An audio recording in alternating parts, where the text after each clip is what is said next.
For the simple reason دیکھیں ہم نے اپنی پٹیشن داخل کر دی ہیں، اب یہ کورٹ کے اوپر ہے کہ اس کو لگائے سنیں، بے شک آپ اس کو ہماری پٹیشن کو سنیں، اس کو الاؤ کریں یا اس کو ڈسمس کریں، لیکن پٹیشن میں ابھی تک تو ہمیں جہاں تک خبر ہے کہ اس میں تو ابھی تک نمبر بھی نہیں لگایا۔ دیکھیے تحریک ہماری شروع ہو چکی ہے، بکلا کی تحریک جوڈیشل تحریک ہے، دیکھیے اس کے اندر ہم نے کورٹس کو اپروچ کیا ہے کہ اس میں جا کے ہم کہیں کہ یہ جو ترمیم ہوئی ہے صحیح ہے، یہی جو ہمارا آئینی حق ہے کسی کا بھی، میرا آپ کا، کہ پروٹیسٹ کریں، وہ بھی وقت پہ آنے پہ ہوگا اگر نہیں ہوگا، لیکن سب سے پہلے جو ہمارا ایم ہے کہ ہم نے مین ہمارا فوکس ہے 26 آنے ترمیم، اور بکلا ڈیوائیڈ نہیں ہے، زیادہ تر بکلا جو ہے وہ اس بات پہ متحد ہے کہ یہ ترمیم جو ہے اس نے آزاد عدلیہ کو، نیچرلی حکومتی بکلا جو ہے منسٹری وہی گروپ آپ کو پتہ ہے ڈومینیٹ کرتا ہے، اور ایسی بات نہیں ہے، باہر کے الیکشن ضرور ہے، صدر ان کا الیکٹ ہوا، سیکٹری ہمارا پاکستان میں 18 سے 17 سے ووٹ سب سے بڑا مارجن لے کے سیکٹری ہمارے گروپ کا جیتا ہے۔ گروپ بازی کو چھوڑ دیں سر، یہ گروپ بازی کی نہیں ہے، جن لوگوں نے اگر ان کو بھی ووٹ دیا ہے وہ ہو سکتا ہے گروپ کے اس پر، لیکن اصل مقصد یہ ہے کہ آپ اس میں ہم نے چیلنج کیا ہے، آپ نے منیر ملک صاحب نے جو کانفرنس کیا تھا کہ آپ اس پہ ریفرنڈم کروا لیں بکلا میں کہ 26ویں آج چلیں یہ آپ سپریم کورٹ کے سامنے معاملہ ہے، آپ سپریم کورٹ دیکھ لے گی۔ حسن سوال کر لیجئے۔ اچھا میں پوچھنا چاہ رہا ہوں عابد زبیری صاحب سے کہ اختر مینگل صاحب نے on the floor of the house اپنا استعفیٰ دیا تھا، تو کیا آج وہ رکن قومی اسمبلی ہیں یا وہ رکن قومی اسمبلی نہیں رہے؟ جی دیکھیے حسن آپ اس سے بہت اچھی طرح یہ بات اچھی طرح جانتے ہیں اور آپ سے قابل ہیں کہ آپ دیکھیں جب تک وہ اسپیکر صاحب ایکسیپٹ نہیں کرتے جو ان کے رولز میں ہے اور قائم میں، اس وقت تک وہ ممبر نیشنل اسمبلی رہیں گے، اور میں نے ان کی پٹیشن نہیں دیکھی، لیکن ان کا تو آپ کو پتا ہے ایک بہت بڑا ان کا ایک وہ تھا کہ جو ان کے دو ممبران جن سینٹ کے جس طرح ان کو ووٹ ڈلوایا گیا وہ زبردستی لائے گئے، ایک شخص نے بعد میں پی ٹی وی پہ بیٹھ کے کہا کہ یہ غلط ہے، لیکن ان کے ساتھ جو پریس کانفرنس کی اس میں کہا تھا کہ مجھ سے زبردستی ووٹ دلایا گیا، تو جب تک اکارڈنگ ٹو رولز اینڈ وہ ان کا استعفیٰ اسپیکر اسمبلی نیشنل اسمبلی نہیں ایکسیپٹ کرتے وہ رہیں گے۔ آپ کو یاد ہوگا یہ پی ٹی آئی والوں کے ساتھ بھی ہوا تھا کہ وہ جو اسپیکر تھے وہ انہوں نے ریزائن کر دیا لیکن وہ ایکسیپٹ ہی نہیں کر رہے تھے، پھر بعد میں انہوں نے ایکسیپٹ کر لیا، انہوں نے کہا جی اب ہم ممبر ہیں، تو وہ آپ کو یاد ہے پورا وہ انسیڈنٹ۔ نہیں بالکل صحیح، لیکن اس میں حسن محسن داوڑ، مصطفیٰ نواز اور فہمیدہ مرزا میرے خیال میں تینوں میں سے کوئی فارمر وہ تو سابق تھی، یہ میرے خیال میں ابھی تک قانونی طور پر نیشنل اسمبلی کی ویب سائٹ کے اوپر موجود ہے۔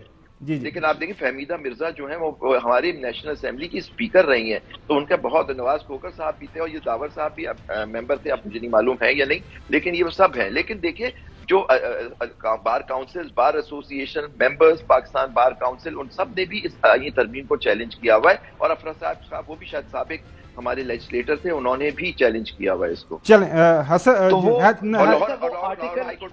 آرٹیکل 239 کیا اس کو پریونٹ نہیں کرتا؟ کسی بھی جو امینڈمنٹ ہے اس کو کسی کورٹ آف لاء میں چیلنج نہیں کیا جا سکتا؟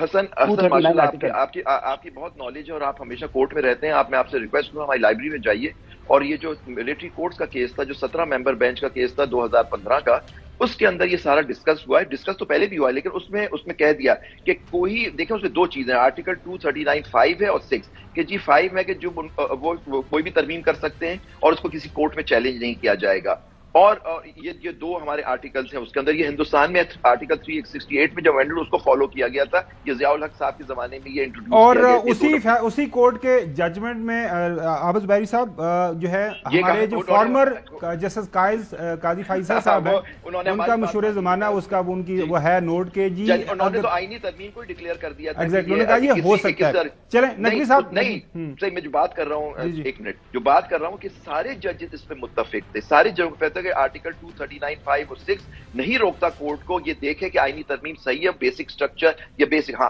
کسی ترمیم کو انہوں نے سیٹ اسائڈ نہیں کیا تھا میجورٹی نے، قاضی فائز صاحب نے تو اس کو سیٹ اسائڈ کر دیا تھا۔ سر بالکل صحیح ہے۔ نقوی صاحب دیکھیں، ایک تو زبیری صاحب ہی سچ اے لیجنڈ ان ہز فیلڈ، اور جو یہ بات کرتے ہیں اتنی مکمل ہوتی ہے کہ اس میں سوال کرنے کی گنجائش نہیں رہتی، لیکن ابھی جو گفتگو اس میں ایک چھوٹی سی بات میرے ذہن میں آئی جو میں پوچھنا چاہ رہا ہوں تھوڑی کلیئرٹی کے۔ جی رکی صاحب، دیکھیں قومی اسمبلی نے ایک ترمیم پاس کی اور بنیاد یہ بنائی گئی پٹیشن ڈالنے کی کہ قومی اسمبلی عدلیہ کے اختیارات کو غصب کرنا چاہتی ہے، جو کہ نہیں کر سکتی۔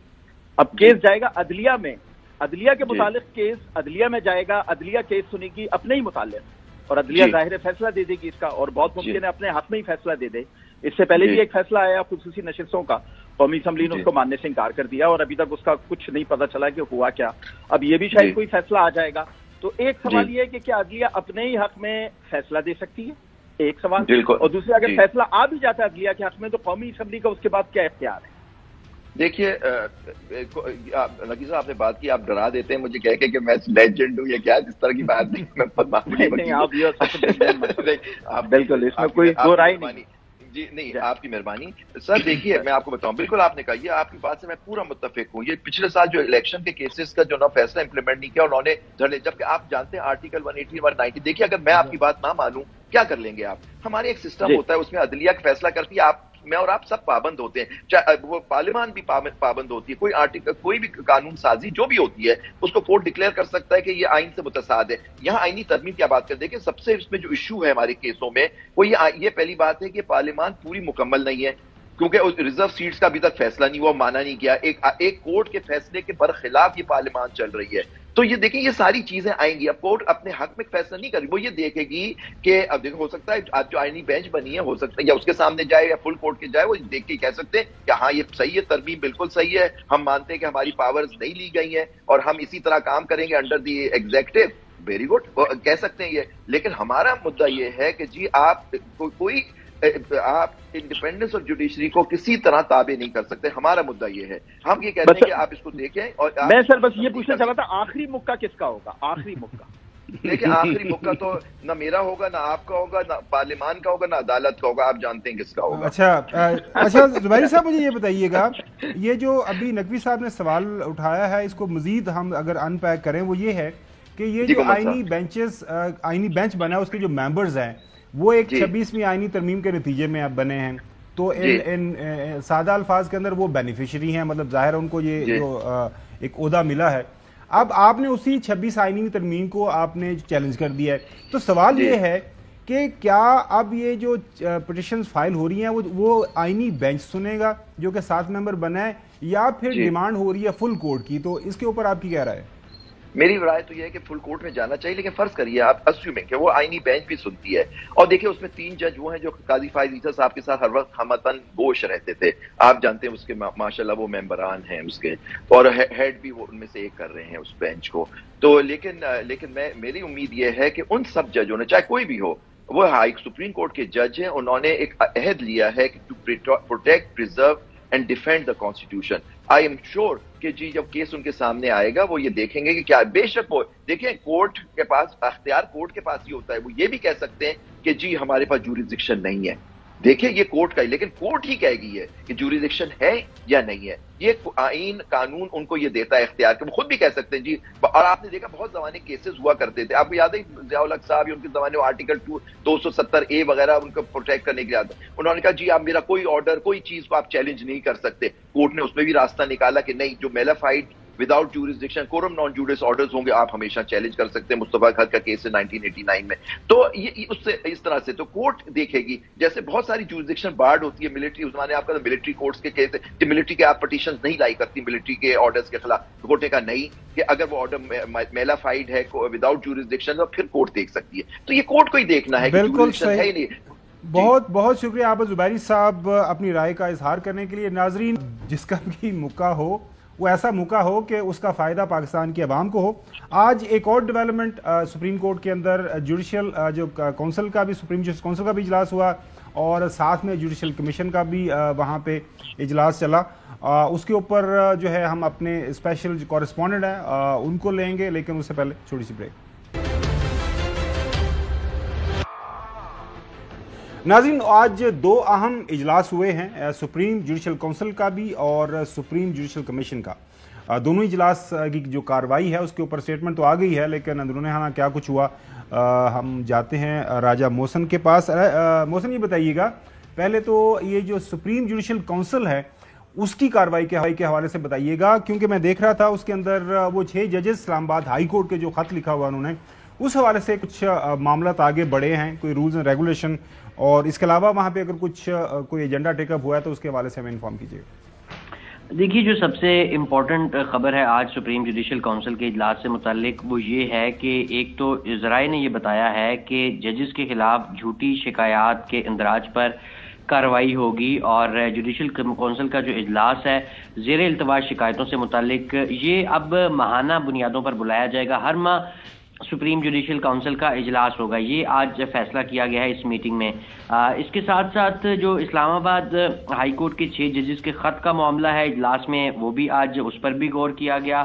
اس کے ساتھ ساتھ جو کوڈ آف کنڈکٹ ہے اس آرٹیکل 209 کے تحت، اس پر بھی جو ہے وہ غور کیا گیا، اور یہ اعلامیے میں یہ کہا گیا ہے سپریم جوڈیشل کونسل کے کہ جو یہ کوڈ ہے یہ ججز کے علاوہ دیگر اداروں پر لاگو ہوتا ہے، اور کوڈ آف کنڈکٹ کے معاملے پر اجلاس نے یہ فیصلہ کیا ہے کہ کوڈ آف کنڈکٹ پر اب جو مشاورت کا دائرہ کار ہے اسے وسیع کیا جائے گا، اور آئندہ اجلاس جو ہوگا اس میں کوڈ آف کنڈکٹ پر ترمیم جو ہے کچھ امینڈمنٹ کرنے پر بھی اس پر غور کیا جائے گا، اور یہ سپریم جوڈیشل کونسل کا جو ہے یہ اچھا یہ ہو گیا، ہاں بالکل صحیح ہے، وہ ہم نے دیکھ لیا۔ اب آتے ہیں سپریم جوڈیشل کمیشن، کوئی بینچز بننے، دستوری بینچ، پہلے کونسل پر سوال کر لیتے ہیں نا، پہلے کونسل پر بات کر۔ اچھا حسن بات کر لیں، آپ سوال کرنا چاہ رہے ہیں، میں بعد میں آپ سے چاہ رہا ہوں کہ جیسے آپ نے بتایا، میں تو ابھی یہاں پر ارلی مارننگ ہے یو ایس اے میں، تو یہ بتائیے گا کہ جو 6 ججز کا جو خط ہے اس کے اوپر کیا بات ہوئی، کیونکہ جسٹس یحییٰ آفریدی تو اس حوالے سے بڑے جو ہے وہ کلیئر تھے جب اس کیس کی سماعت ہوئی تھی، کہ انہوں نے کہا تھا کہ یہ ان کے پاس خود اپنے پاس اختیار تھا، ان کو ریسکیو یعنی سپریم کورٹ ان کو ریسکیو نہیں کرنا چاہیے، بلکہ یہ ان کا اپنا اختیار تھا، اپنے اختیارات کو استعمال کر یہ کیس کو ٹیک اپ نہیں کیا جا سکتا، کہ جسٹس یحییٰ آفریدی نے اس ٹائم بولا تھا، اس وقت کے چیف جسٹس کے بینچ میں بیٹھ کر۔ تو آج کیا اس پر ڈیولپمنٹ ہوئی، کیا بات ہوئی، کوئی اس پہ اندر کی بات بتائیں۔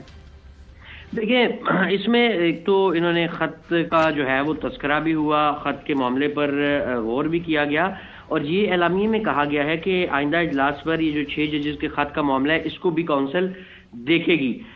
جہاں تک آپ نے جسٹس یحییٰ آفریدی، اس وقت کے جسٹس یحییٰ آفریدی کے حوالے سے بات کی، تو بالکل ان کا ایک بڑا واضح موقف ہے، اور وہ تحریری صورت میں ان کے ایک نوٹ کی صورت میں بھی سامنے آ چکا ہے۔ تاہم اب سپریم جوڈیشل یہ کونسل، آپ کو پتہ ہے کہ یہ اس میں پورا سب جو ججز ہیں، جو تمام پوری کونسل ہے، اس کی ایک مشترکہ ان پٹ ہوتی ہے، اور جو اعلامیہ ہے، اعلامیے میں یہ کہا گیا ہے کہ آئندہ جو میٹنگ ہوگی، اب کیونکہ یہ ماہانہ بنیادوں پر یہ میٹنگ رکھی گئی ہے، تو اب ہر ماہ جو آئندہ میٹنگ رکھی گئی ہے اس میں اس خط کے معاملے پر بھی جو ہے وہ کونسل اس معاملے کو نہ صرف دیکھے گی بلکہ رائے موسم، وہ اس لیے میرے خیال میں حسن یہ پوچھنا چاہ رہا ہے کہ اپنے آپ اس کو ریکیوز کو نہیں کر لیں گے چیف جسٹس صاحب، کیونکہ آپ ظاہر ہے ایکس اوفیشیو انہوں نے اس کو چیئر کرنا ہے، تو اس سے اپنے آپ کو علیحدہ تو نہیں کر سکتے کہ جو کہ میں نے اپنی رائے دی ہے، بظاہر جو ہے یہ بڑا مجھے لگتا نہیں ہے، کیونکہ عام طور پہ جب وہ بینچز میں بطور ممبر بیٹھا کرتے تھے تو اس طرح کے معاملوں پر وہ یہ جو جس طرف آپ اشارہ کر رہے ہیں یہ چیزیں ہوا کرتی تھی، لیکن آج اس کے اوپر اب ان کا ایک مختلف کردار ہے ظاہر ایز اے چیئرمین۔ اچھا دوسرا جوڈیشل کمیشن کا بتائیے گا، وہ ڈیفر ہو گیا اجلاس کس وجہ سے، اور وہ خبر یہ ہے کہ سندھ ہائی کورٹ کے تمام ججز کو فی الحال یہ الاؤ کیا گیا ہے کہ وہ آئینی بینچز، جو آئینی جو معاملات ہیں ان کے اوپر جو کیسز سن سکتے ہیں۔ دیکھیں اب بالکل آج کیونکہ 2 جو معزز ممبرز تھے اس جوڈیشل کمیشن آف پاکستان کے، ایک جسٹس جمال مندوخیل، وہ کوئی ٹرانزٹ میں تھے، فلائٹ میں تھے، بذریعہ ویڈیو لنک انہوں نے جوائن کیا، لیکن وہ اسے کنٹینیو زیادہ نہیں رکھ پائے۔ اسی طرح جو اختر حسین ایڈوکیٹ ہیں، جو پاکستان بار کونسل کی طرف سے نامزد ممبر ہیں، وہ بھی اپنی اہلیہ کی علالت کے باعث شرکت نہیں کر سکے۔ پھر اس معاملے کو اب مؤخر کر دیا گیا، جو ایجنڈا آئٹم تھا جو سب سے بنیادی طور پہ آج کے جوڈیشل کمیشن آف پاکستان کے اجلاس کا، اور سنگل پوائنٹ ایجنڈے پر غور کیا گیا تھا، اور سندھ ہائی کورٹ کے جو چیف جسٹس ہیں جسٹس محمد شفیع صدیقی، ان کی جو پیش کردہ تجاویز تھیں ان کی توثیق کی گئی ہے، اور یہ کہا گیا ہے کہ آئندہ جب تک یہ جوڈیشل کمیشن آف پاکستان کا جو اجلاس ہوگا 25 کو، تب تک یہ جو ججز ہیں سندھ ہائی کورٹ کے تمام ججز یہ آئینی جو مقدمات ہیں آئینی بینچوں کے لیے 24 نومبر تک اپنا جو کام ہے وہ جاری رکھ سکیں گے۔ اب اسی سنگل پوائنٹ ایجنڈے پر جوڈیشل کمیشن آف پاکستان کا 25 نومبر کو دوبارہ سے پھر اجلاس ہوگا۔ اچھا نقوی صاحب، حیدر نقوی صاحب بھی سوال کرنا چاہیں کر لیں، لیکن محسن تھوڑی دیر پہلے ہم بات کر رہے تھے 26ویں آئینی ترمیم جس کے اوپر مزید پٹیشن ہوئی ہیں، تو اب کوئی 9 کے قریب پٹیشنز ہو گئی ہیں، فل کورٹ ڈیمانڈ کیا جا رہا ہے، کیا خبر ہے سپریم کورٹ سے کہ فل کورٹ بیٹھے گا یا وہ آئینی بینچ کے پاس ہی وہ 7 ممبر کے پاس معاملہ جائے گا؟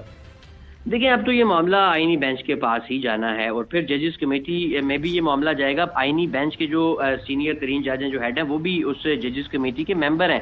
تو اب وہ ججز کمیٹی نے اس کا فیصلہ کرنا ہے اور آئینی بینچ تشکیل ہی اسی طرح کے آئینی معاملات کے لیے دیے گئے ہیں. اب ریگولر بینچ بالکل صحیح، بالکل صحیح. نقوی صاحب یہ دو معاملات جو زیر بحث ہیں، اس پہ کوئی کامنٹ کرنا چاہیے، سوال کرنا چاہیے تو آپ کر سکتے ہیں. یہی سوال تھا میرا جو آپ نے کر لیا. اچھا چلیں آگے بڑھتے ہیں، اگلی سٹوری کی طرف بڑھتے ہیں. چودھری صاحب اگلی سٹوری جو ہے وہ جب سے ٹرمپ جیتا ہے امریکہ کے اندر ایتھے روڑا بڑا پہ گیا پاکستان، اور روڑا اتنا زیادہ پہ گیا ہوا ہے کہ کچھ سمجھ نہیں آ رہی کہ کون کی کہہ رہا ہے، کون تینوں سنا رہا ہے تو کون نو سنا رہا ہے.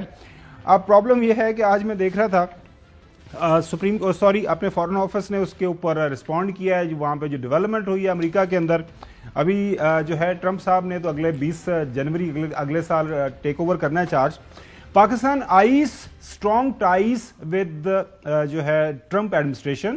فارن آفس کی جو اسپوکس پرسن ہے وہ یہ کہہ رہی ہیں کہ non interference in domestic matters corner stone of Pak U S ties. دوسرا یہ بات کر رہی ہیں کہ believe change in U S administration will not affect ties with China. Terms relation with Beijing source of stability. dismisses talk of pressure for Imran's release as speculative. ناظرین آپ کو اگر سمجھ نہیں آئی، ان ناظرین کو جو انگریزی نہیں سمجھ سکتے، وہ یہی کہہ رہے ہیں، جو پاکستان کے فارن آفس نے یہ کہا ہے کہ امریکہ کے اندر جو کچھ ہوا ہے وہ امریکہ کا معاملہ ہے، پاکستان کے ساتھ اس کا کوئی تعلق واسطہ نہیں ہے. اور کوئی ایسی یہ جو اسپیکولیشن ہو رہی ہے، خام خواہ میں ہوا میں بات اڑائی جا رہی ہے کہ ہمارے اوپر پریشر جو ہے عمران خان کی ریلیز کے حوالے سے ہم بالکل کوئی پریشر نہیں لیں گے. لیکن اس کے اوپر بیان بازی کافی ہو رہی ہے، اور سب آپ کو پتہ ہی ہے کہ چوہدری صاحب آپ کے فیوریٹ خواجہ اسد صاحب جو ہے وہ کیسے پیچھے رہ سکتے ہیں. سنیے. ٹرمپ ان کا کون سا مامے کا پتر ہے جو ہے وہ ان کے لیے دوڑتا آئے گا کہ آؤ جی تانوں بچائیے سی، تانوں واپس کاوریج لے کے آئیے. یہ بیوقوف لوگ ہیں یہ جو اس قسم کے خواب دیکھتے ہیں. تو چوہدری صاحب کیوں مطلب کہ باقی صحیح ہے نا، خواجہ صاحب صحیح کہہ رہے ہیں. کیڑا کو مامے دا پتر ہے عمران خان دا کہ وہ مطلب آئے گا تو بچائے گا، جہاز میں بٹھا کے لے کے جائے گا. وہ تو چلے حریری تو آ گیا تھا جہاز لے کے، اب کوئی نہیں جہاز ہونا چاہیے صاحب. خاور صاحب وہ خواجہ آصف صاحب نے کہا تو تیرے مامے دا پتر جنہوں کا 50,000 ووٹ تیرے تو ود سی تو انہوں کا یوزرب کر کے تے بیٹھا ہے اتنے کرسی تے وزارت دی. وہ الیکشن کمیشن جانے. جی جی صاحب لو کمال ہے، الیکشن کمیشن جانے وہ جانے. تو کل کلنٹن تھاڑی چاچی دا پتر سی. بس لیو اٹ. اچھا آپ کو پاکستان کے لوگوں کے ہاتھوں شکست ہوئی ہے، وہ تم نے ماننا نہیں ہے. اب ٹرمپ اگر کہتا کہ پاکستان میں ہیومن رائٹس کی وائلیشن از آور کنسرن، تو پھر اس کو آپ کو جواب دیں. اب جائیں بھگتے ذرا. ویسے ناظرین خواجہ صاحب ماضی کے اندر وہ ایک وینٹیلیٹر کی بات کر چکے ہوئے ہیں. پوری صاحب اگر ہم سنا سکیں کہ انہوں نے کہا تھا کہ ہم امریکہ کے ساتھ لڑائی نہیں کر سکتے، ہماری معیشت جو ہے وینٹیلیٹر کے اوپر. سنیے. امریکہ جو ہے اگر جو ہے وہ چاہے تو اس وقت پاکستان کے لیے اتنی معاشی جو ہے ڈیفیکلٹیز کریٹ کر سکتا ہے کہ میں سمجھتا ہوں کہ ہو سکتا ہے ہم جو ہے جو ہمارا آئل بل جو ہے ادا کرنے کے لیے ہمارے پاس پیسے نہ رہیں. آلریڈی جو معاشی حالات جو ہے ہمارے انتہائی مخدوش ہیں. یہ سارے وینٹیلیٹر جو ہے نا یہ لگے ہوئے ہیں امریکہ کی مرضی سے لگے ہوئے ہیں. امریکہ چاہے تو یہ سارے کے سارے جو ہمیں جو اس وقت ڈرپس لگی ہوئی ہیں یا وینٹیلیٹر لگے ہوئے ہیں سارے کے سارے آف ہو جاتے ہیں. اور ہمارے جو وزیر اعظم صاحب نے تو مشہور زمانہ جو کہا ہوا ہے کہ بیگرز کانٹ بی چوزرز، تو بات تو صحیح ہے. Beggars can't be choosers, please understand that. ہمیں اپنی قوم کا پیٹ پالنا ہے، خدا کی قسم کھا کے کہہ رہا ہوں. وہ کہتے ہیں نا کہ بیگرز کانٹ بی چوزرز. اپنے گریبانوں میں جھانکیں کہ قومیں وہی کھڑی ہوتی ہیں جو چوزرز ہوتی ہیں. بیکاری کو کون پوچھتا ہے؟ رانا ثناءاللہ صاحب بھی جو ہے حکومت کے کافی وزراء اس بات کے اوپر ریاکٹ کر رہے ہیں کہ یہ پی ٹی والوں کو ہو کیا گیا ہے، کیا مسئلہ ہو گیا ان کو ٹرمپ کے جیتنے سے. سنیے. یہ پی ٹی آئی والوں کی ایک خوش فہمی ہے کہ اب ٹرمپ آئے گا اور ہمیں آ کے جو ہے وہ ریلیف دلوائے گا. تو یہ ان کا ایک خیال خام ہے اور یہ کبھی بھی جو ہے وہ اس میں کوئی سچائی نہ ہے نہ ہوگی. احسن اقبال صاحب کیسے پیچھے رہ سکتے ہیں؟ وہ اس طرح کے معاملات کے اوپر تو بڑھ چڑھ کے بیان بازی کرتے ہیں. ان کی ساری سیاست اور امیدوں کا مرکز نو منتخب صدر ٹرمپ ہیں. تو یہ کلئی بھی کھل گئی ہے کہ جو کہتے تھے کہ ہم کوئی غلام ہیں، اب وہ صدر ٹرمپ صاحب سے امیدیں اور آسیں لگا کر بیٹھے ہیں کہ وہ کپتان کو آزاد کرائیں، اور اس کے بعد کپتان آزاد ہو کے پھر پاکستان کو امریکی غلامی سے نجات دلوائیں گے. اچھا نقوی صاحب، پتہ نہیں آپ یہ بیان آپ فزیکلی دیکھ سکے ہیں کہ نہیں، باڈی لینگویج جو ہے نا احسن اقبال کی وہ کوئی اتنی وہ جو ہے نا تگڑی وہ والی نہیں ہے. وہ بیچارے مطلب تمہیں پتہ تو ہے نا نقوی صاحب، اتوں کوئی چیز اشارہ ہو گیا، اشارہ ابرو ہو گیا، میں آپ جو سلیس اردو میں بات کر لیتا ہوں، تو پھر آپ کو پتہ یہاں پہ کچھ نہ کچھ چیزیں ہلتی تو ہیں. اس میں تو کوئی یہ سب کو اس بات کا علم ہے. نقوی صاحب دیکھیں، یہ سارا مشاہد حسین نے زیادہ باتیں کی ہیں. اچھا جی نقوی صاحب، یہ جو پاکستان کی فلائٹ واشنگٹن جاتی ہے نا، یہ وایا جدہ جاتی ہے، اور واشنگٹن سے جو فلائٹ آتی ہے وہ بھی وایا جدہ یا دبئی یا جدہ. بالکل صحیح کہہ رہے ہیں. جدہ آپ دیکھ لیں، جدہ آپ کے ساتھ کہاں کھڑا ہوا ہے. آپ کو ٹرمپ کی پوری پالیٹکس کا آگے کا فیوچر کا اندازہ ہو جائے گا. لیکن مجھے ایسا لگتا ہے یہ بار بار جو بات کر رہے ہیں نا، اور اتنے بڑے بڑے وزیر کر رہے ہیں اور بڑا ٹھوک کے یہ بات کر رہے ہیں، یہ ریورس سائیکولوجی ہے جس سے کام لے رہے ہیں. یہ عمران خان کے جو سپورٹرز ہیں یا ووٹرز ہیں، ان کے دماغ میں ڈالنے کی کوشش کر رہے ہیں کہ ہم ڈرے ہوئے ہیں ٹرمپ آئے گا، ہم ڈرے ہوئے ہیں ٹرمپ آئے گا. اس سے کیا ہوگا؟ اس سے جو عمران خان کی اسٹریٹ پاور ہے اس پہ فرق پڑے گا، کیونکہ وہ ریلیکس ہو جائیں گے کہ جی اب تو ٹرمپ آ گیا، اب تو خان صاحب نے باہر آنا ہی آنا ہے. اور جو مشاہد حسین صاحب بھی کام کر رہے ہیں، وہ بھی لگتا ہے یہی کام کر رہے ہیں کہ وہ جو اسٹریٹ پاور ہے وہ کمزور ہو. تو یہ مجھے لگتا ہے ایک ریورس سائیکولوجی کا گیم ہے اور کچھ نہیں. یہ بڑا اچھا نقطہ آپ نے اٹھایا، لیکن یہ میرے خیال میں پی ٹی آئی والوں کے اس بات کا احساس ہے. وہ کیا فرما رہے ہیں سب سے پہلے؟ اچھی بات ہے اگر ہے وہ جو بانی پی ٹی آئی کی جو بہن ہے وہ کیا فرما رہی ہیں؟ سنیے حسن خاور صاحب. میں آتا ہوں جی حسن. ڈونلڈ ٹرمپ ہمارا ابا ہے یا ہم اس کی کالونی ہے؟ یہ مجھے سمجھ نہیں آتی کہ ڈونلڈ ٹرمپ امریکہ کا پریزیڈنٹ آ رہا ہے، ہم کون ہیں؟ ہم پاکستانی ہیں. پی ٹی آئی کے لوگ کہہ رہے ہیں، میری بات سنیں، میرا نہیں خیال کوئی کہہ رہا ہے. 24 کروڑ ہم پاکستانی، ہمیں اپنی عزت کا تو خیال کرنا چاہیے کہ ہم اپنے حق کے لیے خود کھڑے ہو. جو ایکٹنگ چیئرمین ہیں بیرسٹر گوہر صاحب، وہ بھی اسی طرح کے کچھ خیالات کا اظہار کر رہے ہیں. کیا ہم کسی بیرونی ملک کے بشمول امریکہ کے انتظار میں ہیں کہ وہ کوئی ہیلپ آؤٹ کرے؟ اور ہم کہتے ہیں نہیں. جس انداز میں خان صاحب نے کہا تھا وہ ایبسولوٹلی ناٹ ہی ہے. ان کے جو انفارمیشن سیکرٹری ہیں اس وقت موجودہ شیخ وقاص ممبر نیشنل اسمبلی، وہ کیا فرما رہے ہیں سنیے. ایبسولوٹلی ناٹ کہا تھا، وہ کل بھی ویسے ہی ہے اور آج بھی ویسے ہی ہے. کسی کی کوئی امید وابستہ کوئی نہیں ہے. دیکھیں، امید پاکستان تحریک انصاف والوں کو صرف اللہ کی ذات سے، اور آپ کو ہمیشہ اپنے زور کے اوپر تحریکیں چلانی چاہیے. اور زرتاج گل صاحبہ پارلیمانی جو ہیں آپ کو لیڈر ہیں پی ٹی آئی کی نیشنل اسمبلی کے اندر، وہ سنیے کیا فرما رہے ہیں. نظر تو پی ایم ایل این کی، پی ڈی ایم کی ٹرمپ کے الیکشن کے اوپر تھی. پاکستان تحریک انصاف اپنے ملک کی طرف دیکھتی ہے، اپنے لیڈر عمران خان کی طرف دیکھتی ہے.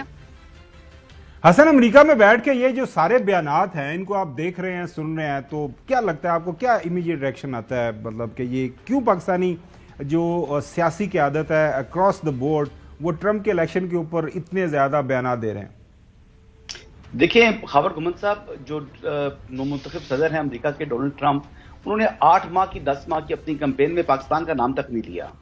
پاکستان کا نام ہی نہیں تھا ان کی کمپین کے اندر. لیکن معلوم نہیں کہ پاکستان میں یہ ڈونلڈ ٹرمپ کے حوالے سے کہ یہ عمران خان کے لیے کچھ کریں گے نہیں کریں گے، اس باتوں کا ذکر کیوں ہو رہا ہے؟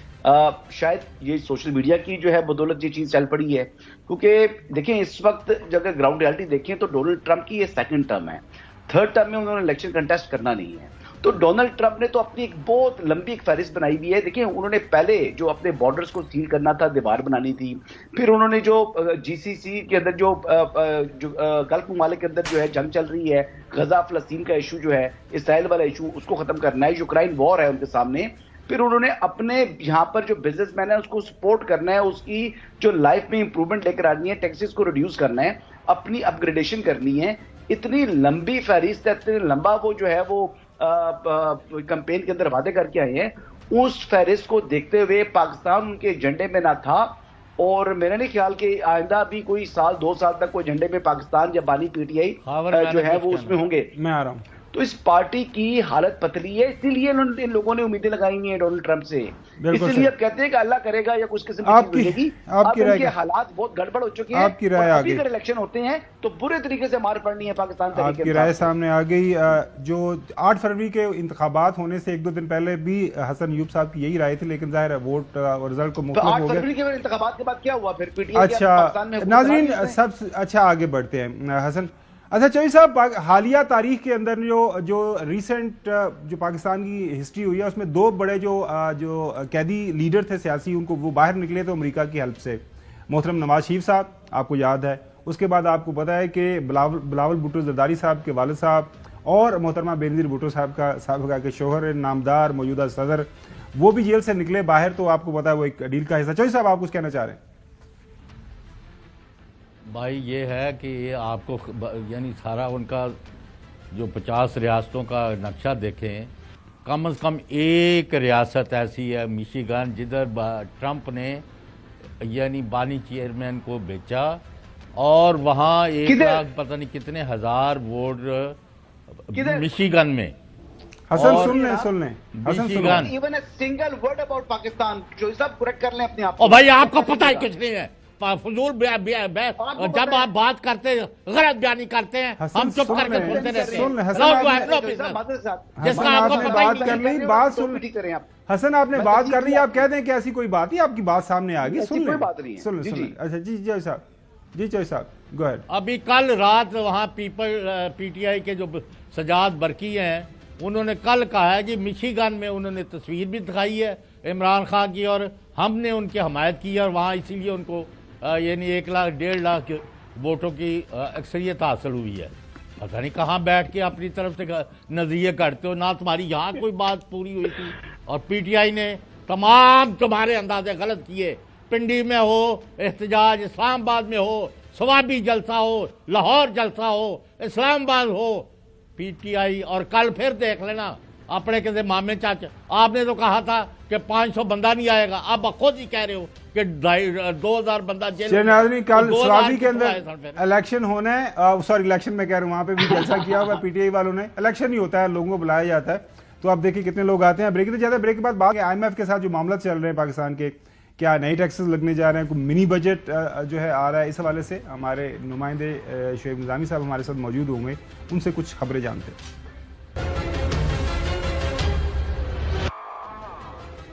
ناظرین یہ جو نیا بجٹ آیا پچھلے سال اس کے اندر ٹیکسوں کی بھرمار تھی، اب خبریں آنا شروع ہو گئی ہیں کہ شاید آئی ایم ایف کے ساتھ جو ہمارے معاملات طے ہوئے تھے اس کے اوپر جو ہم نے ٹارگیٹس اچیو کرنے تھے وہ نہیں کر پا رہے اور نئے ٹیکسز لگنے کی شنید ہے۔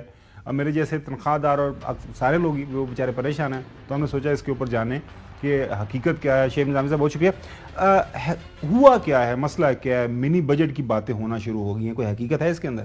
جی حقیقت ہے اس کے اندر، کیونکہ تقریباً جو ہم اس وقت صورتحال یہ 190 بلین کا جو سخت ٹیکس شارٹ فال ہے جو پہلے کوارٹر کے اندر ہی ہے، اس کے بعد جو ہے یہ مزید خدشہ ہے تقریباً 500 ارب روپے تک یہ پہنچے گا، تو اس کے ابھی سے اقدامات جو ہے وہ کیے جانے، جس میں کچھ ٹیکس کی چھوٹ ہیں جو کہ مختلف این جی اوز کو دی جاتی ہیں، ان کے اندر ان کو محدود کیا جائے گا جو سیکنڈ شیڈول کے اندر آتی ہے۔ اسی طرح جو پروفیشنل ٹیکس کی بات ہو رہی ہے، جو ایکسپرٹس ہیں پاکستان میں مختلف، کیونکہ یہ لو ہینگنگ فروٹس ہوتے ہیں، ایف بی آر فورن اس کے اوپر اقدام کرنے کی کوشش کرے گا، تو جو جن سے آلریڈی ٹیکس لیا جا رہا ہے ان کے اوپر ٹیکس کی شرح بڑھا کر جو ہے وہ انکم ٹیکس کے اوپر وہ بھی وصول کرنے کی تجویز ہے، ساتھ ساتھ جو پروفیشنل ٹیکس ہے وہ بھی ایک نیا ٹیکس لگانے کی تجویز ہے۔ اس کے علاوہ جو ہے اس بات کا بھی امکان ہے کہ حکومت جو ہے وہ ایک کاربن لیوی پیٹرول اور ڈیزل کے اوپر عائد کرے گی، اس کے اوپر بھی کام ہو رہا ہے، کیونکہ جو ہم کلائمیٹ فائنینسنگ کے لیے جو ہمیں اپنا 1% جی ڈی پی کا ڈالنا ہے ان منصوبوں۔ اچھا یہ اسیسمنٹ کہاں غلط ہوئی؟ جب ہم پتہ تھا کہ ہم اتنا کما سکتے ہیں، اتنا ریونیو جنریٹ کر سکتے ہیں، تو ہم نے اتنی زیادہ کمٹمنٹ کیسے کر رہی جو ہے آئی ایم ایف کے ساتھ کہ ہم اتنا زیادہ ٹیکس اکٹھا کر لیں گے؟ اصل میں اس کی 2-3 وجوہات تھی، ایک تو انفلیشن کا بھی امپیکٹ تھا، دوسری بات کہ گورنمنٹ ابھی تک جو ہے وہ پوری طرح سے سوئنگ نہیں پاکستان میں کر رہی امپورٹس، اس کی ایک بہت ساری وجوہات ہیں۔ ایک تو لوگوں کی قوت خرید بھی نہیں رہی، اب اس وقت حالات یہ ہے کہ چیزیں پڑی ہوئی ہیں، گاڑیاں تیار کھڑی ہیں لینے والے نہیں ہیں، بائک تیار ہو رہے ہیں لینے والے نہیں ہیں، تو اوور آل جو پاکستان کی جو امپورٹس ہیں وہ کم ہو رہی ہیں، وہ کم ہونے کی وجہ سے جو ٹیکس ہے جو ہم امپورٹ سے لیتے ہیں، کیونکہ ہم تو بڑا آسان سے جو امپورٹ کر رہے ہوتے ہیں اس کے بعد جی ایس ٹی وصول کرنے کی کوشش کرتے ہیں، تو امپورٹ کو بھی حکومت بڑھائے گی، اب ساتھ ساتھ استعمال بجلی کا اور باقی چیزوں کا بڑھائے گی، کیونکہ بجلی سے بھی جی ایس ٹی مل رہا ہوتا ہے، پھر اس طرح جو ایل پی جی ہے اس کے اوپر جی ایس ٹی مل رہا ہوتا ہے. پیٹرول کے اوپر فی الحال نہیں ہے، لیکن جو ہے وہ اس بات کا بھی امکان ہے کہ شاید حکومت پیٹرول پر بھی جی ایس ٹی بڑھا کر جو ہے کسی طرح یہ 300 ارب روپے کے آس پاس جو ہے ٹیکسز کے اقدامات کرنے.